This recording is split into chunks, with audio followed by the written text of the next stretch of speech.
আসসালামু আলাইকুম প্রথম শ্রেণীর শিক্ষার্থীবৃন্দ, আশা রাখি তোমরা প্রত্যেকেই ভালো আছো। আজকে হাজির হয়ে গিয়েছি তোমাদের বাংলা বিষয়ের একটি নমুনা প্রশ্ন নিয়ে। দ্বিতীয় প্রান্তিক মূল্যায়নের বাংলা বিষয়ের প্রশ্ন কীরকম হইতে পারে, পরীক্ষায় কি আসতে পারে, তোমরা এই নমুনা প্রশ্ন থেকে ধারণা নিতে পারো। আশা করি তোমাদের কাজে আসবে। তো বন্ধুরা, দেখি কি আছে প্রশ্নতে। সময় হচ্ছে 2 ঘন্টা, পূর্ণমান 100। 1 নং প্রশ্নের উত্তরে থাকবে তোমার বইয়ের ট্রেন কবিতার প্রথম 4 লাইন লেখো। এটার জন্য তোমাকে 10 নাম্বার দেবে। 2 নং প্রশ্নের উত্তরে থাকবে পাকা ঘরে বর্ণ লেখো। প দেওয়া আছে, তারপর ঘরটি হচ্ছে খালি। তাহলে আমরা যখন ব্যঞ্জন বর্ণ শিখেছি তখন শিখেছি কি প এর পরে ফ, ব এর পরে ভ। এভাবে তুমি পাকা ঘরে বর্ণ লিখে শূন্যস্থান পূরণ করবে।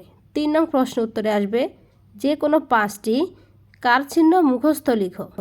তোমরা সবাই জানো স্বরবর্ণের সংক্ষিপ্ত রূপই হচ্ছে কার চিহ্ন। আকার, রস্বইকার, দীর্ঘিকার, এভাবে তোমরা যে 5টি সুন্দর করে লিখতে পারবে ওই 5টি লিখে দিবে। তারপর 4 নং প্রশ্নের উত্তরে আসবে ত থেকে ম পর্যন্ত ব্যঞ্জন বর্ণগুলো লেখো। 5 দাগে আসবে নিচের কার চিহ্নগুলো দিয়ে একটি করে শব্দ লেখো। আকার, আকার দিয়ে কি হয়? কাকা। তারপর হচ্ছে রস্বইকার, রস্বইকার দিয়ে কি হয়? রস্বইকার দিয়ে তোমরা মিমি লিখতে পারো, মিনি লিখতে পারো। এভাবে তোমরা কার চিহ্ন দিয়ে একটি করে শব্দ গঠন লিখে দিবে। এটার জন্য তোমাকে 10-এ 10 দেওয়া হবে।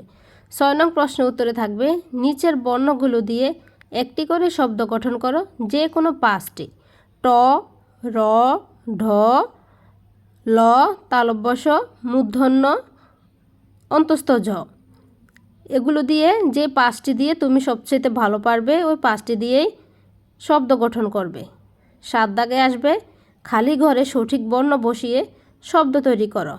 যেমন প্রথমে ড্যাশ দিয়ে বলা লেখা আছে, তাহলে ড্যাশের মধ্যে কি হইতে পারে?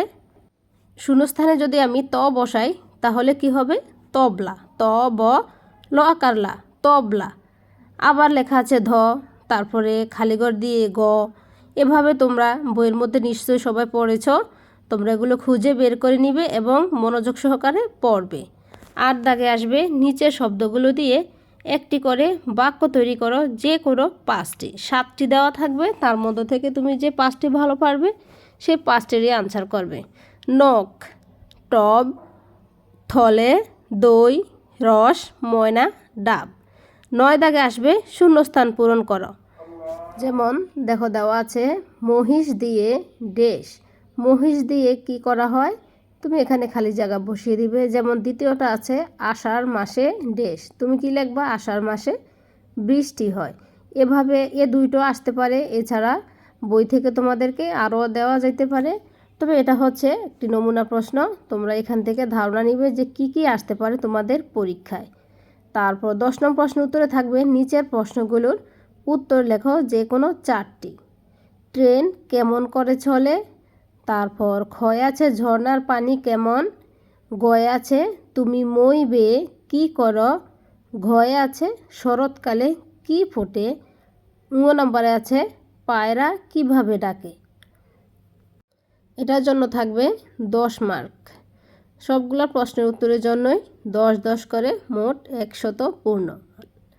তো বন্ধুরা, এই ছিল প্রশ্নটি। ভিডিওটি ভালো লেগে থাকলে অবশ্যই আমার চ্যানেলটিকে সাবস্ক্রাইব করে আমার পাশে থাকবে। ভালো থাকবে সবাই। আল্লাহ হাফেজ।